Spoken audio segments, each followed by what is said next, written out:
Welcome back to Les Schwab Tire Center's Outdoor GPS. It's time for Owin's Field Report, sponsored by Les Schwab Tire Centers. Well, the reports yesterday, and let's see if I can put this the best way. There's two areas that are being utilized for spring Chinook mostly right now, and of course that's the entirety of the Willamette system, all the way through the channel, all the way up to the falls. Then there's obviously a couple of opportunities above Bonneville. Now, let's start there. Above Bonneville, wind is key, and I guess that kind of says the location as well. You have to pay attention to the wind. Apparently that there was a little bit of a situation yesterday where the wind came up. Some folks were a little bit overzealous, and things can get kind of dangerous. Not kind of. They can get, right, Bill? I mean, they can get really dangerous up there really, really quickly. So if you're going to mess around up above Bonneville, chasing springers around, you know, really pay attention to the conditions. And if that west wind in any way, shape, or form starts to come up, southwest in particular, and I looked at it this morning to look at it, that's what the forecast is for today, up into the 30s. It is an absolute disaster up there. So just, we all love springers. We all want to chase them. We all want to eat them. Right? I mean, that's the reason why we do this kind of thing. It ain't worth going out there and putting yourself in a bad situation. So just kind of keep that in mind if you're going to be heading that direction. Now, as far as the Willamette, fishing, decent, as long as the conditions will let you fish it. The Willamette yesterday, some extremely good fishermen just struggled. 3 or 4 different reports were complete blanks with guys that are easily 10%ers, which I am by no means one of them. It's just really tough out there, and it doesn't matter if you're in the Oregon City area, all the way through the harbor, down into the channel. It's been scratch fishing at best. Now, some of the reports were marking fish like crazies, in particular in the harbor area, spaghetti factory, troll, that zone. Folks, it was really good electronics, reading fish in the system, but just not biting. And a lot of that's going to do with the conditions. It's Lake Willamette right now. It is not an advantage at all. Playing that outgoing tide, even though it's really not going to give you much more current, is a better way to go. But we've said it here for 100 years.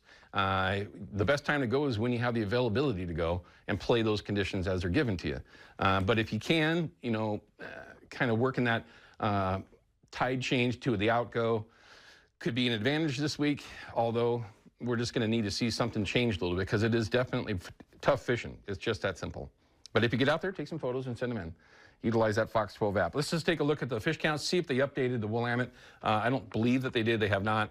But the numbers have definitely been growing, which is very similar to the advice we got a couple of weeks ago from David Johnson. Once you start seeing these numbers go up, going over the falls, fishing kind of tapers off. You want to get them when they're below the falls, right? Hopefully, things will just get better, and maybe they'll start holding out. It doesn't look like it's going to be overly hot for a long period of time this week, so the temperature might stay down because temperature's everything this time of year. Over at the Bonneville Dam, numbers have been increasing very, very steadily. Still yet, if you were to look at the 10-year average, it's slightly below it. Not a crazy amount below it. We still have plenty of time for these fish to make their way over Bonneville. The question has been coming up a lot. Is there going to be anything for us in May below Bonneville? From what I understand, that's not even an option. So I wouldn't even really consider that. For all of us that love the Columbia, it's going to be a sockeye summer steelhead show until the 1st of August. Apparently, that's just the way it is. And steelhead as it stands at 1,100 is well below the long-term average. Hopefully things will improve there as well. Turbidity on the Willamette, nothing to be concerned with. It is, although, something that you need to always pay attention to, but it is in perfect condition right now until we see, if we see some sort of a rise. I don't foresee that being any sort of an issue going through June, which arguably is the best fishing these days on the Willamette anyway. That latter part of May going into June can be very, very productive for a number of reasons, but at the very least, we still got a lot to look forward to when you're talking about spring Chinook in a number of different areas. Myself, I'm looking forward to some of the tributary rivers, but we'll hopefully have water for that. Procure, don't forget my buddies over there, but hey, I forgot river level. Sorry, Ryan, that's my fault. Nothing going on, but it is forecasted to go up a little bit. The tides are supposed to flatten out. That's kind of promising, right? Anytime that you see a little bit of a bounce this time of year, that's a good thing. Again, it could just help bring more fish in. It could make them a little bit snappier, but it's just not very much of a bounce. They are forecasting that on the Columbia as well. Lots and lots and lots of snow is still up in the mountains. We've got plenty of water right now, which is very, very good for us going forward. And they have brought the level down at Bonneville into the 17s, which there were some folks that I had talked to the last handful of days that said, hey, yeah, the Columbia is dropping, and that should let the Willamette start to flow. Well, no, when it's still at 17 coming out of Bonneville, that's a lot of water overall. So it's going to be Lake Willamette until you see this into the single digits. That's the thing, unfortunately. Now, Jason at Procure.com. Send him an email. Enter yourself in to have a chance to win that prize pack. We appreciate Procure putting that on each week for us. You do have to enter in each week in order to be eligible for that prize pack. And you'll need it because it's all the right pieces of the puzzle. And we'll kind of talk a lot about some of the Procure options that you have when you're talking about shrimp here in just a little bit with Bill from Millennial Baits. But let's go ahead and talk to Peyton Major. Anything change on that forecast since yesterday, Peyton? A few things. It's mainly the timing. We got more certain timing for rain. So, gotcha. Yeah, temperatures, not really. I will say it's a cool day today, 49 degrees. We got a pretty strong marine layer. By the way, that was in Salem. Over most of the areas west of the Cascades, we had this low pressure system we've been tracking. It was in Central California this time yesterday. Now, not really impacting us except for that southeast sliver of the state. But yeah, notice those darker clouds that are really just covering that western half. And that's just truly what's coming off from the ocean. So nice mild start to the day. We've been in the 40s, now some low 50s in the metro. Looks like Tillamook's at 52.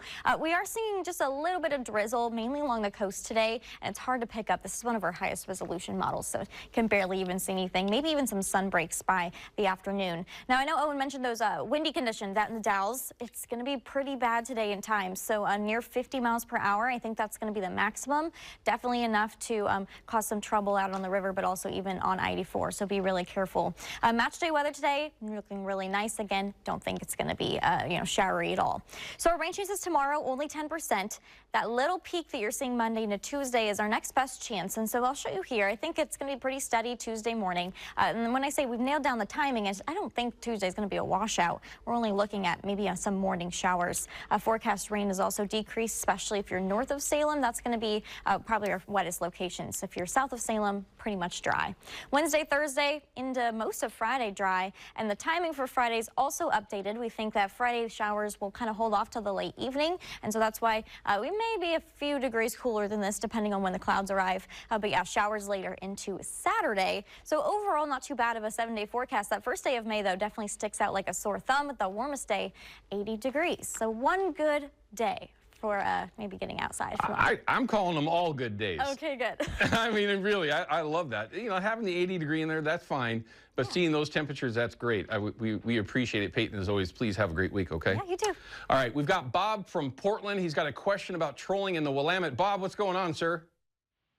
Yeah, I wanted to find out, going up trolling on the Willamette, what do you go out on the line counter, roughly?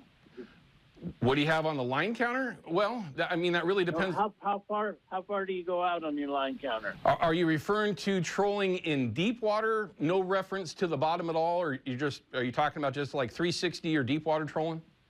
Yeah, 360 deep water. Okay, so typically, you're going to find Chinook especially now, because it's basically a lake out there. There's not a lot of current. So what that's going to do is it's going to give those fish the opportunity to be pretty much all throughout the water column. But interestingly enough, between 15 and 25 feet is about where you're going to find the vast majority of Chinook that are in the river. Now, that doesn't mean they can't be higher or lower, but the vast majority are going to be between 10 and 15 feet in the water column. So typically, if you're trolling 360s, you're going to be fishing 12 to 16 ounces. Some people like to go lighter than that. As long as you keep in your gear in that zone, well, you're fishing. So myself, and this goes all the way back to my good friend Cody Herman, and I love saying it this way because his favorite number was 22, and one of the very first times I fished with him, he went to a line counter number at 22 and caught a fish right away. So with one of my rods, it's always 22 on the line counter, and then on my other rod, I will anywhere from 30 to 15 on my line counter. So as long as you keep your gear in that 15 to 25 foot range, again, that's going to be troll speed, that's going to be line diameter, that's going to be the amount of lead that you're using to get it there. But typically, 20 to 25 feet on the line counter is going to get you where you want to start. And then from there, kind of play around and watch your electronics to see where you're seeing fish get marked most of the time. What size weight was that again? Anywhere from, typically with 360s, it's 12 to 16 ounces that most folks, myself included, are trolling with. Now, you can certainly use less than that, but you just have to make sure that you're utilizing enough line out to get into that zone of 15 to 25 feet. So let's say you were to use 10 ounces of lead, which would be the least amount that I would use if I'm out there trolling deep water. You might be looking at closer to 30 foot on your line counter if you're using less weight. Does that make sense, Bob? Yeah, thank you very much. You're welcome, sir. Good luck to you. Love the show. Good luck to you, sir, and keep your lines tight. Real quickly, though, before I cut away, Bob reminded me just this past week on Easter, as an old school Oregon City fisherman, born and raised fishing it, and if you were like me, you know who Salem Bob was. Salem Bob was easily one of, if not the best spinner fisherman in this region, hands down. Didn't matter if you were in Tillamook, on the Columbia, on the Willamette. If he could drop an anchor and get a spinner out, he was pretty much guaranteed to catch a fish. He was that good. He'd been making his own spinners and blades and carving them up and painting them and doing everything on his own for countless decades. Well, he passed away on Easter Sunday, and condolences to his family, his son Scott. Just a great guy, and that might be an odd way to say it for a lot of us that know him, but he really was. He was just a great guy. And one hell of a spinner fisherman. Easily, no question, the best spinner fisherman I have ever been around. Condolences to his family. All right, we're going to cut to a break. When we come back, I've got Bill Rivas from Millennial Baits. We're going to talk nothing but shrimp. We'll be back with that in just a minute. Outdoor GPS is brought to you by P-Line, because we fish, by Hawken Fishing, perfection in fishing gear, and by Haxton's Canvas and Upholstery, the trusted name of the Pacific Northwest.